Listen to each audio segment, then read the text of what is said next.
Днешната история е с една от най-противоречивите съдебни решения в Обединеното кралство. Дали истинският извършител е зад решетките или е жертва на съдебна грешка, както много хора смятат. The truth behind. Зад всяко престъпление се крие неразказана история. Днешният случай се е развива в Есекс, югоизточна Англия, в къщата на семейство Бамбър, която се казва White House Farm. За по-накратко ще я наричаме просто фермата. Семейството се състои от бащата Невил и майката Джун, като те имат две осиновени деца, Шила и Джереми, както и двама внуци, децата на Шила, Даниел и Николас.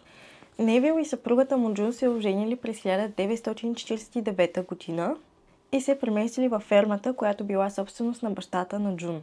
През годините те са успели да създадат един доста комфортен начин на живот и са били доста добре финансово обезпечени. Тъй като не можели да имат биологични деца, те осиновили Шила и Джереми, още докато са били бебета.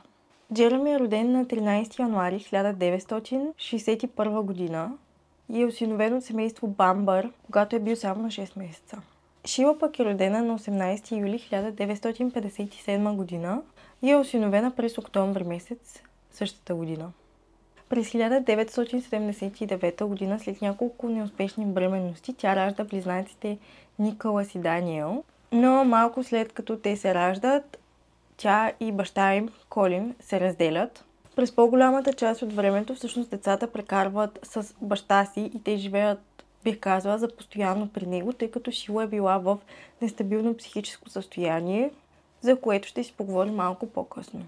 Въпреки това, те прекарвали известно време с майка си и през август 1985 година те щяли да прекарат една седмица при баба си и дядо си, заедно с майка им Шила. На 4 август 1985 година Колин ги оставил във фермата и за съжаление това щяло да бъде последния път, в който той ги вижда живи. В 3:30 часа през нощта на 7 август полицията получава телефонно обаждане от мъж на име Джереми Бамбър, който твърди, че току-що е говорил с баща си по телефона, който му е споделил, че сестра му Шила гони всичките членове на семейството в къщата с пушка и ги заплашва, че ще отнеме животите им. Докато Невил е на телефона с Джереми, се чуват изстрели, след което връзката прекъсва. Джереми веднага звъни на полицията и им казва какво се е случило, като те тръгват към фермата. Същевременно Джереми също тръгва натам, тъй като той е бил със семейството по-рано вечерта, но след това се е прибрал в собствения си дом. Полицаите пристигат първи на место престъплението, а малко след тях идва и Джереми. Те започват да оглеждат имота, за да видят дали има някакви следи от влизане с взлом, счупени прозорци, отключени врати, но такива не са открити. Единствено е имало отключен прозорец на приземният етаж на фермата, но никакви други следи. На полицаите им отнемат цели няколко часа, за да влязат вътре в къщата, като това се случва в 7 часа и 54 минути. Когато влизат вътре, става ясно, че входната врата на къщата е била заключена от отвътре, а ключът е бил все още в ключалката. Това, което заварват обаче, е истински кошмар. Вътре има 5 тела с общо 25 огнестрелни рани. Бащата на Джереми, Невил, който към онзи момент бил на 61 години, е на приземният етаж. В кухнята, като по тялото му е имало видими рани от самозащита, както и около него е бил хаос, имало е разхвърляни столове, имало е счупена захарница и други видими следи от сблъсък между него и между още някой. Невил е бил прострелян общо 8 пъти. Въз основа на празните гилзи било установено, че Невил първо е прострелян на горният етаж, но е успял да слезе долу, където се е разиграла някаква схватка или борба между него и между нападателя. По време на тази борба той бил ударен няколко пъти, след което отново е бил прострелян 4 пъти и тези изстрели са били фатални. Качвайки се на горният етаж, полицията първо намира Джун, майката на Джереми, която също е на 61 години. Тя била в коридора от външната страна на спалнята, като е простреляна 7 пъти от много близко разстояние. Според полицията, част от нападението се е случило докато тя е седнала, тъй като следите от кръв по пижамата ѝ са сочили това. В една от спалните полицията намира телата на двете деца, Даниел и Николас, които са били на 6 годинки. Те също са били простреляни, като Даниел бил прострелян 5 пъти, а Николас 3 пъти. Става ясно, че това се е случило докато те са спяли. Накрая полицаите намират и петата жертва, Шийла. Тя лежала с пушка в ръцете си, а до нея имало Библия. Изглеждало, че се е простреляла 2 пъти в гърлото. Според всичко, което полицията видяла до този момент, те заключили, че Шийла е отнела живота на майка си, баща си, двете ѝ деца, а след това и своя собствен. Джереми бил единственият оцелял от семейството. И то просто защото по време на случилото се не е бил във фермата. Докато полицията претърсвала къщата, той бил отвън, напълно съкрушен. Колкото и да се опитвали да го успокоят полицаите, той бил неутешим. В крайна сметка, този човек току-що загубил цялото си семейство. По време на огледа, полицията не намира абсолютно никакви улики, които да противоречат на тяхната теория, че Шийла е извършила всичко това сама. Затова и те не предприемат абсолютно никакви действия да запазят местопрестъплението непокътнато или дори телата. Те дори не взимат достатъчно проби, които биха им били от полза по-късно. На Джереми му е позволено да се върне в къщата само няколко дни по-късно, както и да погребе близките си подобаващо. Когато новината за случилото се разчула в района, всички били шокирани, защото те много добре познавали семейството и просто никога не са очаквали такова нещо да се случи. Полицията, както и местните, смятали, че болестта на Шийла е основната причина това нещо да се случи. Джереми казва, че сестра му винаги е имала проблеми, особено заради психичното си състояние, тъй като тя е била диагностицирана с шизофрения. През тинейджърските си години няколко пъти е влизала и излизала от различни институции и психиатрични клиники, като сякаш никога не е успяла да намери мир в себе си. Освен всичко това, в даден етап от живота си тя е била пристрастена към кокаин, въпреки че е успяла да се пребори с тази зависимост. Но пък за съжаление е преживяла няколко спонтанни аборта, които допълнително влошили психическото й състояние. И след като се разделила с бащата на децата си, Колин, тя започнала да получава различни маниакални епизоди и нервни кризи. Също така отношенията й с майка и Джун били доста обтегнати, тъй като Джун не одобрявала начина на живот на Шийла и дори я е наричала дете на дявола. Имайки предвид всичко това, не било много трудно на полицията да намери мотива в действията на Шийла. Натрупаната омраза и болка, съчетани с маниакалния епизод, който най-вероятно е получила, са я накарали да убие цялото си семейство, а след това да отнеме и своя собствен живот. През следващите дни Джереми и близки на семейството, като чичовци, лели и братовчеди, организирали погребенията. Всичко се е случвало в фермата, затова всяка една следа от случилото се е била заличена. Килими, матраци, пердета, всичко било изгорено, а къщата била почистена до основи. Въпреки това, докато са чистили, един от братовчедите на Джереми, Дейвид, под стълбите в кутии, той намерил заглушител за пушка, по която имал следи от кръв. Той предал този заглушител в полицията, за да му бъдат направени тестове. Тъй като действието се развива преди 40 години, анализите, които са били правени към онзи момент, не били толкова напреднали и толкова добри, колкото днешните, но това, което се е установило е, че кръвта на Шийла е по заглушителя. Това накарало детективите да се запитат как кръвта на Шийла ще бъде намерена върху заглушител на долният етаж, прибран под стълбите, при положение, че тя е последният човек в къщата, отнел живота си. За да се опитат да намерят отговор на този въпрос, детективите решили отново да преминат през доказателствата, които имали. За съжаление, те не били много, тъй като в началото са смятали, че случаят е кристално ясен и не са си направили труда да вземат каквито и да било улики. Това обаче, с което разполагали, били снимките от местопрестъплението. Докато ги преглеждали, те забелязали нещо странно. Ходилата на Шила били напълно чисти. Ако тя е била последният оцелял в къщата, в която всичко било покрито с кръв, подът, мебелите, стените, как по-точно нейните ходила ще останат чисти? Освен това, по нощницата, с която била облечена, нямало абсолютно никакви следи от чужда кръв, освен нейната собствена. При направена допълнителна проверка е станало ясно, че тя не би могла да се простреля, ако заглушителят е върху пушката, тъй като тя става твърде дълга за нея, за да натисне спусъка. Тоест, по заглушителят на пушката е имало кръв на Шила, но тя няма как да се е простреляла, тъй като физически било невъзможно. На всичкото отгоре, тя имала 2 огнестрелни рани в гърлото. Дали някой би могъл да се простреля сам 2 пъти в гърлото? Да, възможно било според полицаите, но пък слабо вероятно. Особено имайки предвид, че е ползвала пушка, която е изисквала немалко усилие сама по себе си, за да произведе изстрел.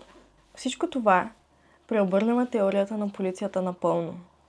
Те започнали да смятат, че Шила е натопена от истинския извършител. Но кой би направил такова нещо?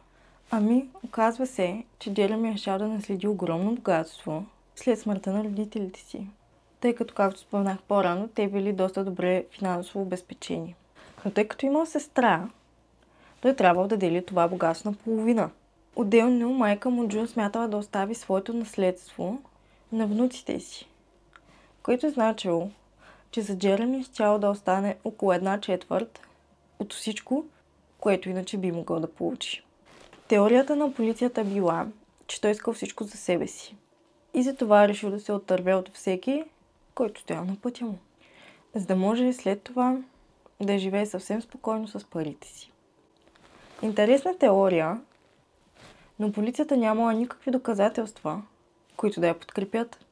Затова те започнали да разглеждат случая отново, търсейки улики, които да потвърдят подозренията им. Първото подозрително нещо е самото телефонно обаждане.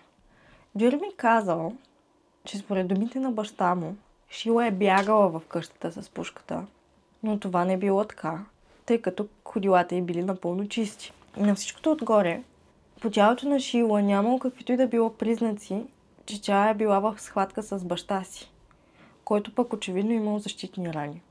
Заради подозренията на полицията, хората в града също започнали да следят Джереми по-изкъсо, за да видят дали не прави нещо съмнително. Например, по време на погребението, което се е провело на 16 август 1985 година, Джереми е видял няколко пъти да се подсмихва, но това било само когато никой не го гледал. Когато разговарял с други хора, той придавал вид на много скърбящ и много тъжен, но не и когато оставал сам. На всичкото отгоре, на няколко човека им направил впечатление странните коментари, които пускал, които били свързани с това, колко добре и финансово е той в момента. Цялото му поведение не изглеждало като на човек, който скърби по загуба, а по-скоро на човек, който се радва на това, което е спечелил. Освен всичко това, след погребението, той заминава на почивка в Амстердам. Освен тези странности е направено и още едно откритие. По заглушителят има намерени отпечатъци. Тези на Шила и тези на Джереми. Когато го попитали как точно това се е случило, той има много просто обяснение. Това била неговата пушка и неговия заглушител. Било напълно нормално да има неговите отпечатъци.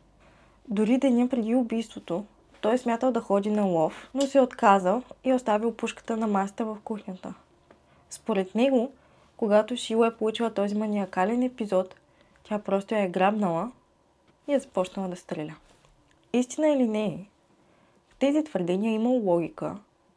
Затова на детективите им е трябвало нещо повече, защото до този момент те нямали нищо. Но късметът им се усмихнал. Когато получили телефонно обаждане от бившата приятелка на Джереми, Джули. Те тъкмо са се разделили и тя е решила да разкаже всичко, което знае на полицията. А именно, че Джереми е виновен за убийствата. Той не го е казал пряко, но многократно го е намеквал. Тя разказва, че той многократно е споделял, че ако се отърве от родителите си, ще получи огромно наследство. Джули казала, че в деня преди убийствата е чула Джереми да казва тази нощ или никога. Тогава не й направил впечатление, но имайки предвид какво се е случило по-късно, тя смятала, че той е говорил за това, което щял да извърши. Според думите на Джули, Джереми е наел наемен убиец, който да извърши престъплението срещу 2000 паунда. Но това са обвинения на бившата приятелка на Джереми, която досега си е мълчала. И чак когато се е разделила с Джереми, е сметнала за необходимо да отиде в полицията. Въпреки това, след тези показания, детективите решили да арестуват Джереми. Освен него, те задържали и друг мъж, който би трябвало да е наемният убиец, за когото Джули говорила. Този мъж обаче имал желязно алиби, затова е бил освободен. Джереми обаче не можел да предостави такова. Той разказал, че вечерта е бил във фермата, където е вечерял със семейството си, но след вечеря се е прибрала в собственият си дом. Той си е легнал и е бил в леглото до около 3:30 сутринта, когато е получил телефонното обаждане от баща си. Но освен собствените му думи, няма никой друг, който да потвърди, че нещата са се случили по този начин. Детективите решили да го сжегнат, като му казали, че бившата му приятелка Джули се обърнала срещу него. Но Джереми просто заявил, че тя му е бясна и иска да си отмъсти. Причината за това била, че го е хванала в изневяра, което изключително много я е ядосало и е било причината за раздялата им. Макар и да не вярвали на думите му, полицаите нямали достатъчно солидни доказателства, за да го задържат и той бил пуснат. След като е освободен, Джереми обявява автомобилите на родителите си за продан, както и се опитва да продаде 20 голи снимки на сестра си Шила на вестник The Sun. На всичкото отгоре, заминава на втора почивка в рамките на месец след смъртта на всичките си близки хора в Сент-Тропе. Докато е там обаче, полицаите не спират и се опитват да намерят още доказателства, които ще им помогнат в уличаването му. Разпитвайки близки на семейството, става ясно, че Джереми е бил изключително проблемно дете. Още след осиновяването си, той постоянно създавал проблеми. Бил агресивен, не се справял добре в училище, а в тинейджърските си години започнал да се занимава с различни престъпни дейности. Кражби, продажба на наркотици. Приятелите му и хората около него споделяли, че той бил изключително егоистичен и обсебен от парите. Освен това, многократно пред много хора е споделял недоволството си от факта, че ще трябва да раздели наследството си със сестра му Шила. Предвид всичко това, полицията решила да изненада Джереми на летището и след като той кацнал от Сент-Тропе, те го арестували. Той бил обвинен в 5 убийства и процесът започнал през октомври 1986 година. Според обвинението, Джереми бил мотивиран от омраза и алчност. След като е вечерял със семейството си на 6 август, той напуснал фермата около 10 часа вечерта и се прибрал. По-късно, вероятно в ранните часове на 7 август, той се върнал във фермата, като със себе си носил пушката, за която обаче твърдял, че е останала във фермата. Той влязъл през отворения прозорец и действието започнало.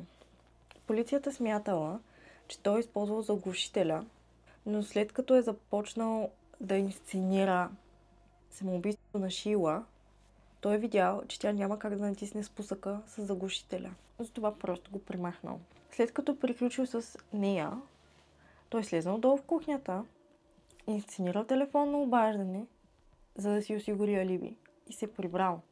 Обвиняващите обаче твърдят, че върху телефонът не е имало абсолютно никакви следи от кръв. А при положение, че Невил е бил прострелян вече горе, то той е кървял изключително много до момента, в който е стигнал до долния етаж, за да вдигне телефона и да се обади на сина си, което противоречи с показанията на Джереми. Друго странно нещо било, че той не звънал на спешния телефон 999, а потърсил в регистъра телефонният номер на участъка в града и набрал него. На всичкото отгоре, докато полицията отивала към фермата, те подминали Джереми, който не е само че карал супер бавно, а бил под ограничението на скоростта. Ако ваш близък ви се обади в ситуацията, в която е бил баща му, и вие тръгнете към дома му, с 20 ли ще карате или с 200? Друг аргумент на прокуратурата било тялото на Шила и начинът, по който се е открили. По тялото й нямало абсолютно никакви следи от борба. Ръцете й били чисти, ногтите й били добре поддържани, не били щупени. По върховете на пръстите й нямало следи от кръв, мръсотия, нито пък по ръцете й имало следи от барут или фини частици, нито от изстрелите, нито по време на смяната на патроните, тъй като това трябва да се случи поне 2 пъти, за да могат да бъдат изстреляни 25 изстрела от тази пушка. Следващият им аргумент бил заглушителят. Те твърдели, че той бил прикрепен към пушката по време на стрелбата, защото вътре в него били открити следи от кръв. И то тази на Шила. Според тях, ако тя се опитала да се самоубие с него, то той щял да бъде намерен до тялото й, а не долу, в шкаф. Също така, специалисти, които са работили с Шила, са заявили, че тя не е имала суицидни мисли, че не би навредила на децата си или пък на баща си, че нямала интерес към оръжия, както и че не била достатъчно силна да пребори баща си, ако между тях се получи някакво спречкване. Освен това, нямало абсолютно никакви следи нито по дрехите й, нито по тялото й, че тя имала схватка с баща си, докато по неговото тяло такива имало. А и както споменахме по-рано, нямало следи изобщо тя да се е движила по време на местопрестъплението в къщата. Особено подчертано било, че тя е била с дълги ногти, които са били непокътнати. Тоест, тя е зареждала пушката поне 2 пъти и е била в схватка с баща си, но ногтите й са останали непокътнати. Въпреки всичко споменато, Джереми обаче продължавал да твърди, че е невинен и че сестра му в следствие на маниакален епизод просто е превъртяла и е причинила всичко това. Той многократно изтъкнал колко пъти е била приемана в психиатрични заведения и как просто няма кой друг да е извършил всичко това.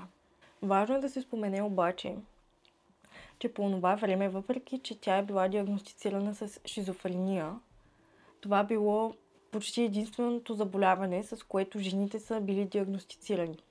Има огромна вероятност нейното заболяване изобщо да не е било шизофрения, а нещо друго. Джереми също така разказал, че по време на вечерята между Шила и майка им Джун избухнал скандал, защото Джун смятала, че би било най-добре внуците й да бъдат дадени за отглеждане от приемно семейство. Шила категорично отказала. Според защитата, това бил нейният мотив. Психично нестабилното й състояние, както и непрестанните упреци на майка й, просто в един момент я подтикнали да извърши немислимото. Те твърдяли, че ако той е искал да инсценира самоубийство, защо ще го прави толкова трудно, произвеждайки изстрел под брадичката на Шила 2 пъти. Начинът, по който тялото й е намерено, е подсказвало, че тя е простреляна докато е лежала и че тялото й не е местено след това. И според тях това би бил доста труден начин да я простреля. И то 2 пъти. Защитата също така настоявала, че свидетелите, които твърдели, че Джереми не харесва семейството си, или не са тълкували думите му правилно, или са имали причина да го направят. Например, Джулия е излъгала, защото му била бясна заради изневярата. Братовчет му пък, който намерил заглушителя, е имал други мотиви, тъй като след ареста на Джереми получил част от наследството. Те също така твърдели, че причината, поради която Джереми е карал толкова бавно към фермата, е защото просто се е страхувал както за собствения си живот, така и на какво ще стане свидетел, като отиде там. Те твърдят, че в нощта на убийството по Джереми не са открити абсолютно никакви следи от самозащита или наранявания, които да подсказват, че участва в бой с баща си. Но пък не бил и особено обстойно прегледан тъй като никой не го е считал за заподозрян. Не са били открити негови кървави дрехи. Въпреки всички опити да бъде уневинен, Джереми е признат за виновен по всички обвинения и получава 5 доживотни присъди. До ден днешен той твърди, че е невинен и е обвинен абсолютно несправедливо.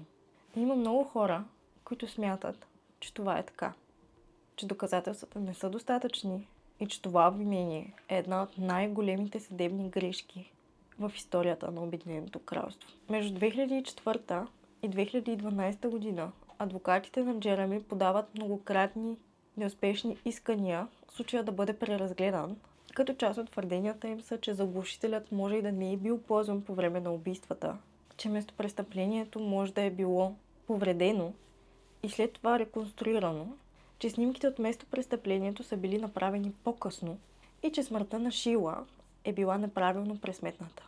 Но всичките обжалвания са отхвърлени.